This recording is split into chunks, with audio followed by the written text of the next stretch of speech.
Una tarde de enero de 1897, Edward Shue, un herrero, envió al hijo de su vecino a ver si Elba, su esposa durante 3 meses, necesitaba algo del mercado. Cuando el vecino entró por la puerta principal de la casa de los Shue en Virginia, encontró el cuerpo sin vida de Elba al pie de las escaleras. El niño se quedó inmóvil, observando a la mujer sin saber exactamente qué hacer. Uno de los brazos de Elba descansaba sobre su pecho y tenía la cabeza inclinada hacia un lado. Al principio, el niño pensó que la mujer simplemente estaba durmiendo y la intentó llamar en voz baja. Cuando ella no respondió, entró en pánico y salió corriendo de la casa. Le dijo a su madre lo que había encontrado y ella llamó al médico y al forense local George W. Knapp. Knapp no llegó a la casa de los Shue inmediatamente, sino después de casi 1 hora. Cuando llegó, Edward Shue ya había llegado a su casa. Llevó el cuerpo de su esposa al dormitorio, la lavó, la vistió y la acostó en la cama. Ya estaba preparando su cuerpo para el entierro y le había puesto un velo sobre la cara. Pero el forense se tomó su tiempo y examinó el cuerpo cuidadosamente. Su esposo, a su lado, lloraba desconsoladamente. Cuando Knapp intentó examinar el cuello y la cabeza de Elba, Shue se puso muy nervioso. El forense no quiso molestarlo más, así que decidió irse, ya que no había encontrado nada malo en las partes del cuerpo que había examinado, y también había estado tratando a Elba durante unas semanas antes, por lo que enumeró la causa de la muerte como desmayo eterno, y luego la cambió a complicaciones del embarazo. El cuerpo de Elba fue trasladado a la casa de su infancia. Durante el funeral, el viudo actuó de una manera muy errática. Le cubrió el cuello y la cabeza con un pañuelo y la acomodaba constantemente.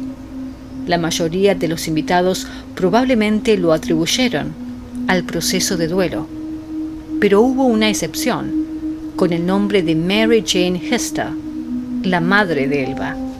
Nunca le había caído bien Edward, e incluso sin pruebas estaba convencida de que él había asesinado a su hija.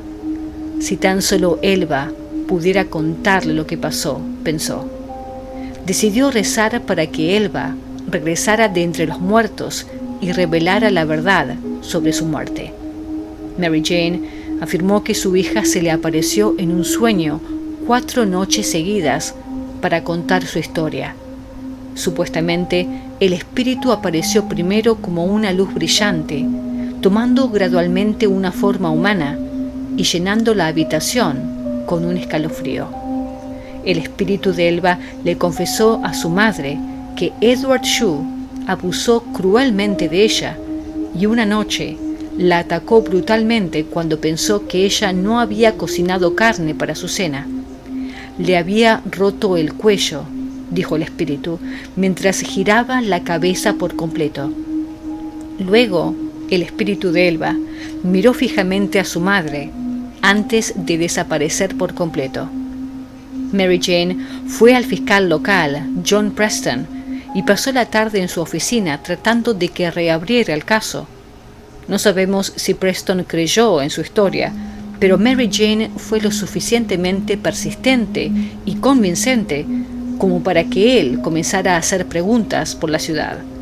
Los vecinos y amigos de Elba le contaron a Preston sobre el extraño comportamiento del hombre en el funeral, y el doctor Knapp admitió que su examen había sido incompleto. Fue suficiente información para que Preston justificara una orden de autopsia completa, y unos días después el cuerpo fue exhumado, a pesar de las objeciones de Edward Shue. El doctor Knapp y otros 2 médicos, durante la autopsia, observaron que en la garganta estaban las marcas de los dedos que indicaban que había sido asfixiada. El cuello estaba dislocado entre la primera y la segunda vértebra. Los ligamentos estaban desgarrados y rotos. La tráquea había sido aplastada en un punto frente al cuello.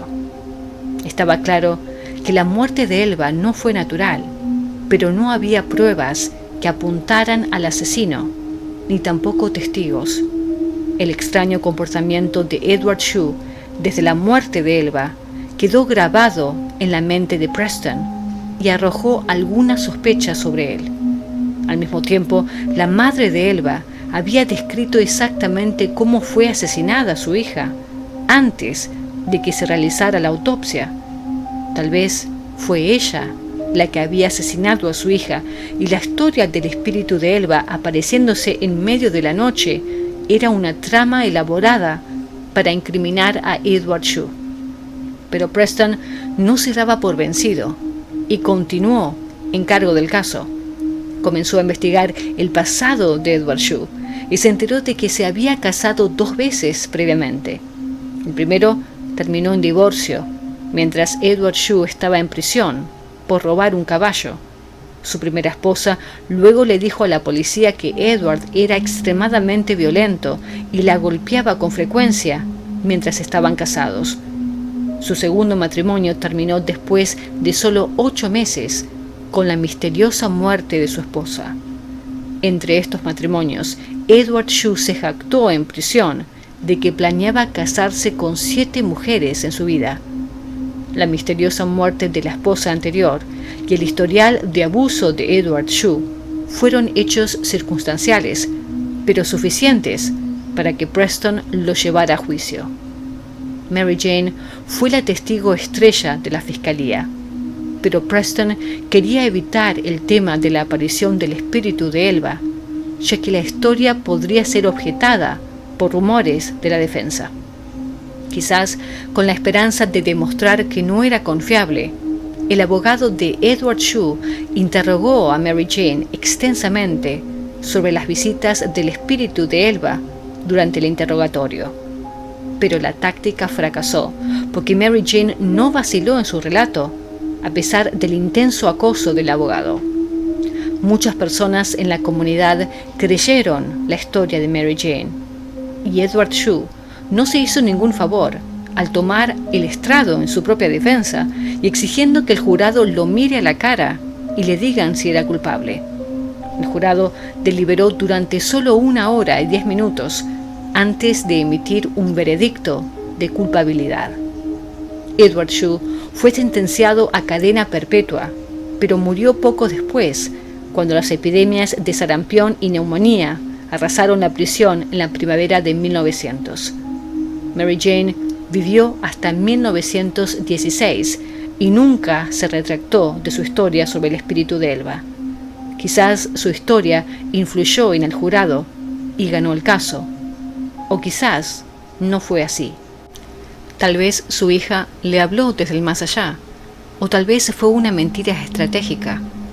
No cabe duda que sin la historia del espíritu de Elba, es posible que Edward Shue no hubiera ido a juicio.